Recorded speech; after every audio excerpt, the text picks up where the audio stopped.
ওই লোকটা কে? আমার বাবা। তাইলে তুমি হোস্টেলে কেন থাকো? মা আর বাবা আলাদা হয়ে গেছে। কিন্তু কেন? ওরা একজন আরেকজনের পছন্দ করে না, এই জন্য। আমার 1 মাসের খরচ বাবা দেয়, আর অন্য মাসের খরচ আমার মা দেয়। মনের ভেতর এত কষ্ট নিয়ে সবসময় কেমনে হাসো তুমি? আমিও অনেক কাঁদি, কিন্তু আমার কান্না কেউ দেখে না।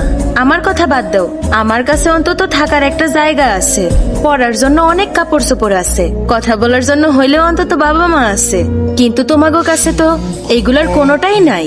তারপরেও তোমরা কত খুশি থাকো। তার মানে তোমার কোনো বয়ফ্রেন্ড নাই? রোজ আমি আমার চেহারা আয়নায় দেখি। কোন ছেলে আমার মতো একটা মাইয়ার দিকে তাকাইবো কেন?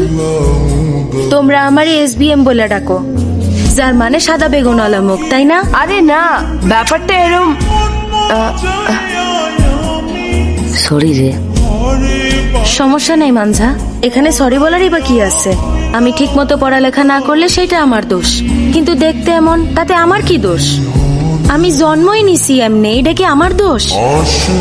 আহা হা হা হা, দেখো কেমনে ঘুমাইতাছে লাট সাহেবের পোলা একটা।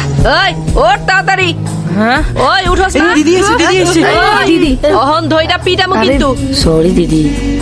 ওই অহন নিয়ে আয়। কাপড় বদলাইয়াই ইংলিশ কওয়া শুরু করছে। দেখ কেমন হিরোর মতো সাজছে। ওই সোজা হইয়া বা, অনেক শখ হইছে না? কাল থেকে কিছু খাইছস তোরা? চেহারা দেখেই তো সব বোঝা যাইতাছে। আরে পেট ভইরা খা। খাবারে ইন্দুরের বিষ দেওয়া দরকার ছিল। মা চুপ করো একটু, ওগরে খাইতে দাও। একদিন যদি এরা কাম না করে তাইলেই খাবার জোটে না। প্রেম করতে আইছে, তাও আবার এই বয়সে। বস্তা উঠানো ছাড়া তো আর কিছু পারস না। ঠিক কইছো দিদি, আমরা পারি না কিছু। আমাকে তো কেউ নাই। যদি আপনার ঘরে জন্মাইতাম তাহলে তো চাঁদনির মতো ইউনিফর্ম পরে স্কুলে যাইতাম। আর যদি চাঁদনির কেউ না থাকতো তাহলে চাঁদনিও মার্কেটে বস্তা তুলতো।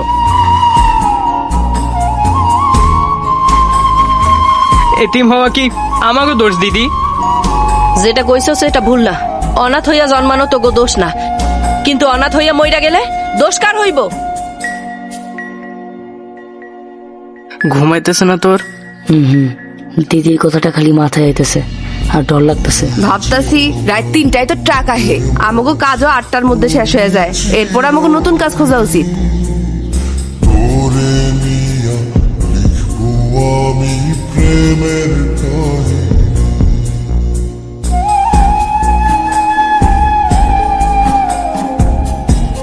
ওরা যে একটু কামায় হেটা দিয়া গো খাওয়ানো ঠিক মতো হয় না। এর আমার লিগা কাছে কি কোনো সাহায্য দরকার? যদি কোনো ধারের ব্যবস্থা কইরা দিতেন, এরা কিছু একটা করতে পারতো।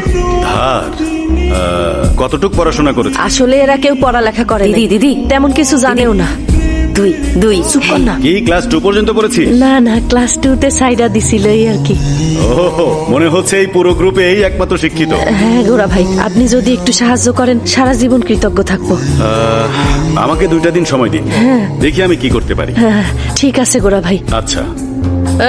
গোরা সাহেব টাকা দিলে কি করবি? টাকা দিয়া কি করলে লাভ বেশি হইব এইসব নিয়ে কিছু ভাবছস? বেকার বৈশা থাইকা কোনো লাভ নাই। মাইক সেট সাউন্ড সিস্টেম অনেক কাজে আসে দিদি, কারণ দশেরার পরেই গণেশ পূজা, এরপর কন্নড়ের উৎসব। সারা বছর ধরে আমরা ব্যস্ত। এর লগে SBM এর বিয়া, চাঁদনির বিয়া, ওগো বাচ্চার মুখে ভাত, পুরা লাইফ সেট হয়ে যাইব। হ হ, মাইক কোম্পানির লগে নাটকের কোম্পানিও খুইলা ফেল, প্রতিদিন নাটক দেখতে পারবি। বদমাইশ একটা। এই একটা আইডিয়া আছে, আমরা সবাই মিলা একটা ট্রাক কিনি, ট্রাক কিনা ব্যবসা করি। তাই নাকি? রশির জন্য টাকা দিলে তোরা তো দেখি ফুলের মালা নিয়ে আসতে চাস। 10-20 হাজার টাকা মিলতে পারে, কিন্তু তোগো স্বপ্ন তো লাখ টাকার। বাচ্চাগো স্কুলে নামানোর অটোরিকশা চালাইতে পারে ওরা। একটা খুব সুন্দর দোকানও খোলা যাইতে পারে, সেখানে টিপ, চুড়ি, কাজল, ফেয়ার এন্ড লাভলি। আহা, এক মনের জন্য এক ফুল। কেন রে, তুই নিজের জন্য দোকান খুলতে চাস? তাইলে তো এগো ব্যবসা লাটে উঠবো। দেখ, এই মার্কেটটা আমি ভালো কইরা চিনি, এটাই আমগো দুনিয়া। এখান থেকে কি করা যায় সেইটা ভাব।